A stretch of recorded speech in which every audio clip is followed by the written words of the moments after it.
my name is Kelsey Foster, and I am presenting on white flight, the desegregation in South Dallas in the 1950s. I'm interested in the desegregation efforts of South Dallas in the 50s because this era marked a significant social change and challenges in achieving educational equity. As I'm currently a teacher in South Dallas, I thought that the powerful connection between the historical struggles and present day challenges in education and understanding those align with my commitment to making a meaningful impact on the community. So the first thing is I wanted to look at education in Dallas today. So as we look at education in Dallas today, the structure in Dallas maintains a robust educational structure encompassing public, private, charter, magnet, and higher education institutions, which offer diverse pathways for learning and accommodating various academic, vocational, and individual needs as a diverse population. When we take a look at the population of Dallas as a whole by race, we can see that white non-Hispanic make up about 28.6% of the population. White and also Hispanic is 25.2%. Black or African American non-Hispanic is 23.7%. And then we have their other breakdown of the other racial groups as well. I thought it was important to look at Dallas's population as a whole because then I wanted to dive into what those demographics look like in our education system today.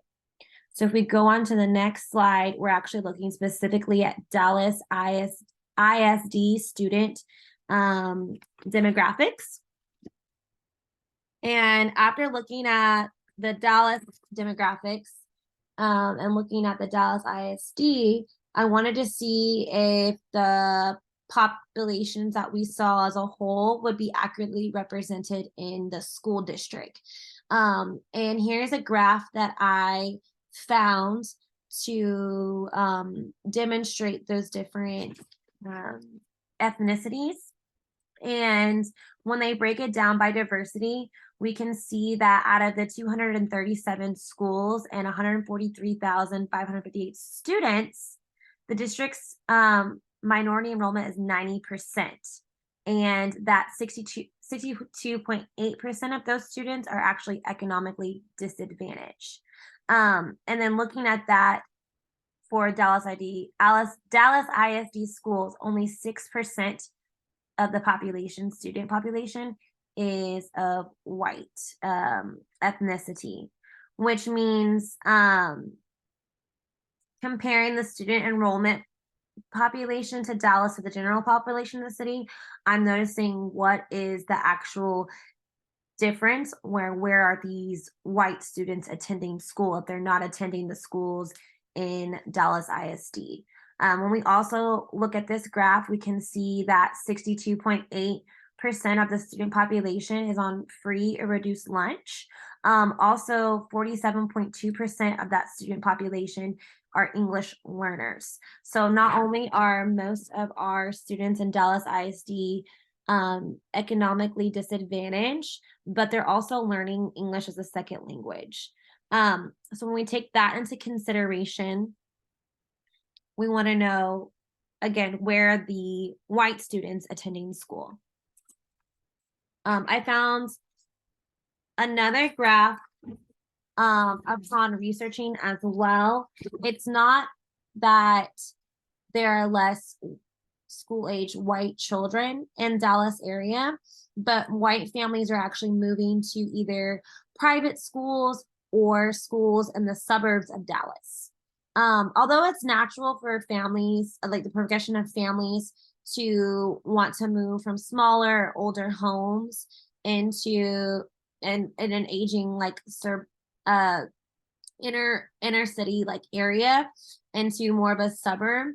It's just more of a question, are these families fleeing due to perception of better schools in the suburbs, or are they fleeing poverty? Because as we saw on the last slide on the graph, that most of our students in Dallas ISD are economically advantaged and are experiencing poverty.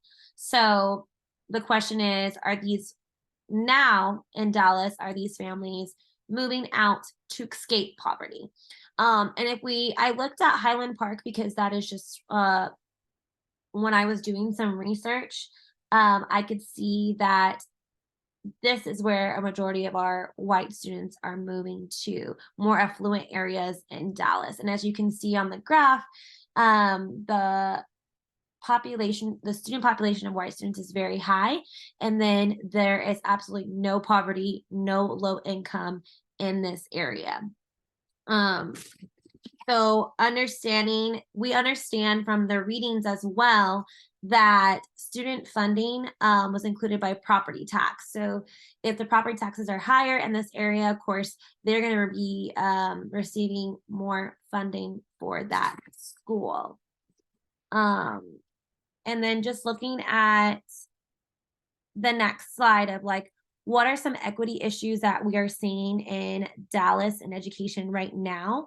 As we read in George Bush's No Child Left Behind Act, when he wanted to reform Title I schools, he expanded local control of schools by giving states new freedom and flexibility in return for them testing results for testing students. So we know now that we are required to test students multiple times of the year.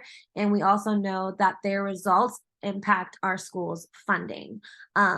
So the equity issues that we're facing are most of our schools in Dallas ISD are not receiving the proper resources and funding. And there's just equity gaps across the lines of race, ethnicity, socioeconomic status, gender, and other demographic traits. So we also know that Texas, or from my research, I know Texas school receive money and result of their test scores and property taxes as referred to like district wealth, whereas poorer schools districts receive less funding, which less funding means less resources.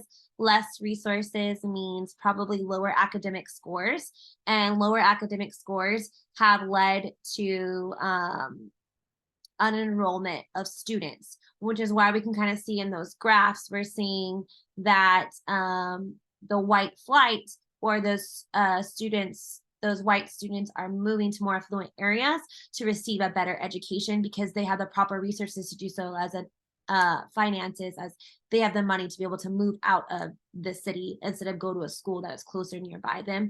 And that school closer nearby them is probably not receiving the adequate education resources or funding, which leads to modern white flight. And we'll circle back to that at the end of the presentation, but I wanted to give you guys a look at what education in South Dallas looks like now. And now we're going to go back to the past and see what education in South Dallas was back in the 50s. So in the 1950s, Dallas schools were segregated. And we know that until the case of Brown versus Board of Education decision in Topeka, Kansas on May 17th, 1954. This decision stated that the Equal Protection Clause of the 14th Amendment outlawed separate but equal. So we know that this doctrine was set in place from Plessy versus Ferguson in 1896. So while Brown was specifically talking about desegregation of schools, it served as a launching pad for broad desegregation in the future. And then so once Brown versus Board of Education was decided, education in Dallas changed. So they had significant changes in the educational landscape amidst a lot of other shifts that were happening. So there was the currently being segregated in education. They were currently experiencing population growth and school expansion. So a lot of new families of different ethnic groups were actually moving into Dallas. And so they were needing to create new schools. Looking into the challenges of integration, the education reforms, community activism, and cultural shifts. So in summary, Dallas in the 1950s just experienced both progress and challenges in its educational structure. So it had a shift in its educational structure and efforts towards desegregation, population growth, educational reforms, and community activism played a significant role in shaping the education landscape. So we kind of talked about how Dallas is now, and now we're moving into in the 50s, all of when the board of Brown versus Board of Education decision happened, there was a shift there. And we kind of see how that circles back to what is present now in Dallas.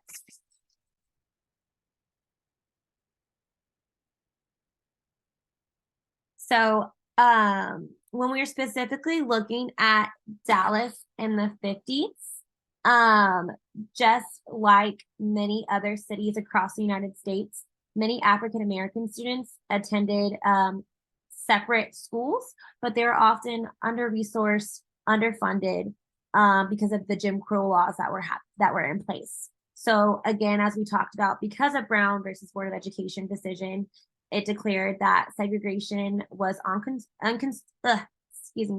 unconstitutional, which made efforts to desegregate the schools. And so, although Brown versus Board officially ended segregation in schools, it wasn't enforced for a really long time. So many of the districts refused to actually merge races, and Dallas ISD was one of those that were reluctant to change. And so we can kind of see how that played across and how long it took them to actually integrate their school systems.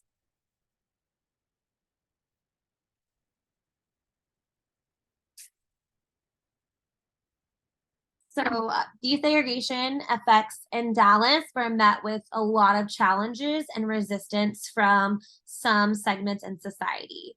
The process of integrating was gradual, and it was met with some opposition, leading to legal battles and social tensions. So Dallas ISD actually did not officially open up to Black students until 1967. That was when they actually desegregated schools. So a while after the fact of Brown versus Board. And then it was actually only about maybe 3% of African American children were actually attending all white schools because of segregated neighborhoods. And gerrymandering and regulations. So as we know from the reading as well, like the Fair Housing Act, there was a lot of redlining going along. So due to redlining, neighborhoods that were redlined had less total revenues. They had a larger share of Black and non-white students, and on average had worse test scores relative to other neighborhoods. And when you look at the connection between that, again, we see, of course, that they're not receiving enough funding, they are not receiving the adequate resources, which means that they're going to have lower test scores. And so the process of integration sparked a lot of tensions within the community. And so it was a challenging to foster a unity among students of diverse backgrounds, as well as now that schools were integrated together, schools were trying to find a way to provide support and an inclusive environment from students from diverse backgrounds, which ensured a positive educational experience for all students, as well as there was some polarized communities creating divisions. And so they were resistant to the change.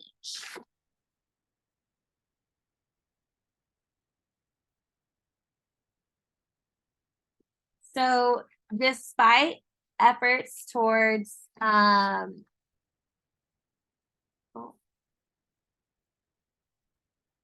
so also oh, I'm sorry, I lost like my place. So as well after the integration of schools, there was also a lot of community activism going on. And so a lot of people were reluctant um integrate. And when they look back, Dallas did not want to be like the Little Rock Nine students where there was a lot of violence going on. And so Dallas actually created a committee that was a representation of multiple races. And they wanted to basically gain acceptance from white people to integrate the schools, and as well as convincing minorities or African Americans or Blacks to have meaningful relationships of what's going to happen. So having more of a unity among the community. And so I have linked a video that they actually came up with, some kind of propaganda back in the 50s to kind of create that sense of community as well.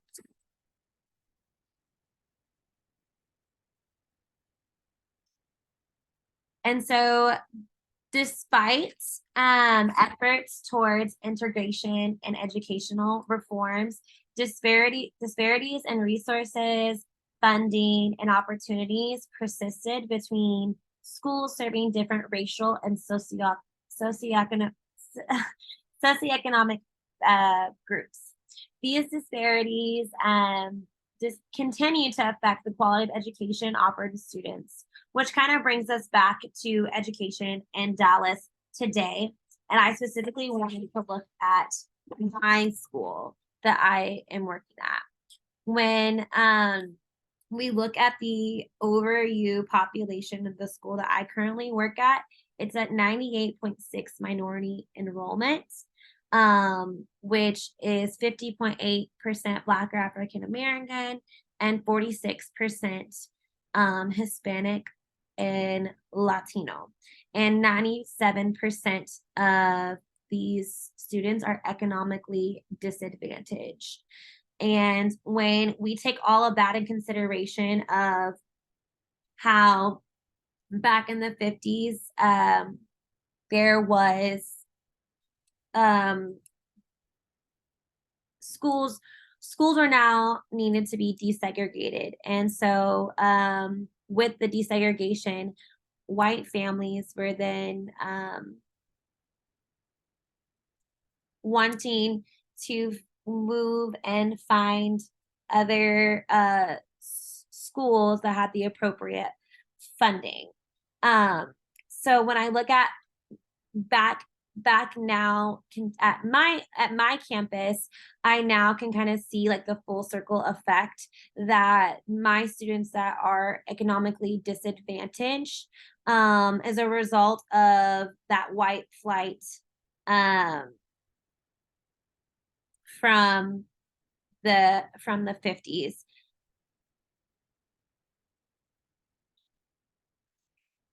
And so I also wanted to look because of I was looking at race throughout. I also wanted to look at the education attainment for today.